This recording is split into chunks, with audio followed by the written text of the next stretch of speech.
صبح و شام کے اذکار اور دعائیں، جو شخص آخری تینوں کل 3 دفعہ صبح اور 3 دفعہ شام کے وقت پڑھے، یہ عمل اس کے لیے دنیا کی ہر چیز کی کفالت کے واسطے کافی ہو جاتا ہے۔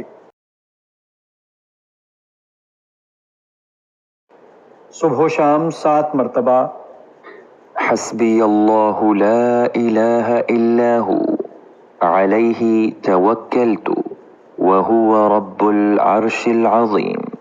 مجھے اللہ ہی کافی ہے، اس کے سوا کوئی معبود نہیں، اسی پر میں نے بھروسہ کیا اور وہ عرش عظیم کا رب ہے۔